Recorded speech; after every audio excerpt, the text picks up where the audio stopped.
The classical wisdom is, of course, set and setting, which is your mindset going into it and the setting in which the experience is going to happen. And so, to your point, what you're bringing up, if you're in a state of chaos in your life, your wife just left you, you just got fired, or, whatever it may be, that may be an ideal time for a journey, but it may not be. It may be that you don't have 2 feet on the ground. And so you might enter this space and, it could just kind of, create a really tough time for you. So going in, approaching it, again, I like to think of it as kind of curious humility, where I'm going in curious about what may happen, rather than like, I need to fix this right now. I'm going to turn to this thing that I've heard cures depression, that I've heard, heals people.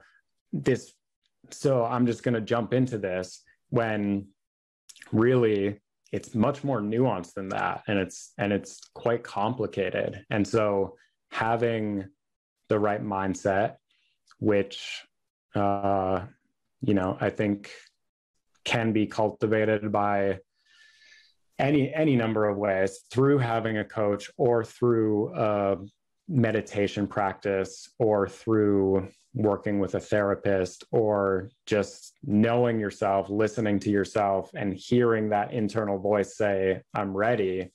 And then the setting piece is, there's a reason that historically, in the kind of indigenous practices, these experiences are had in a ceremony. And because a ceremony, there's someone to lead the ceremony, a shamanic type person that understands the domain and the terrain. There's other people there to support you.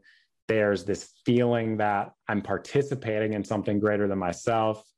So this day and age, maybe that's not necessarily accessible to you.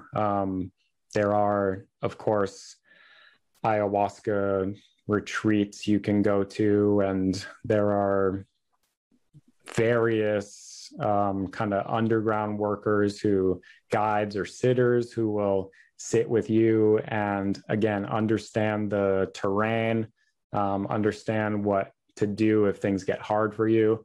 But even just having a friend who has a little experience sit for you while you're going through this, just so okay, I'm in a place that is safe. My doors are locked. There's not going to be any surprises. My phone is off. I don't have to worry about anything logistical, because I have this person here that can refill my water bottle, or that can even, give me a hug if I'm having a really tough time, or whatever it may be. But again, creating that container so that it's not just you flying out in space. And it's maybe unfortunate that a lot of people, their first experience of psychedelics is when they're really young, and maybe it's in a chaotic space like a music festival, and there's, people drinking and chaos and all of this around them. And some people, I don't knock any particular way of approaching these things, as long as it's done with attention and care. But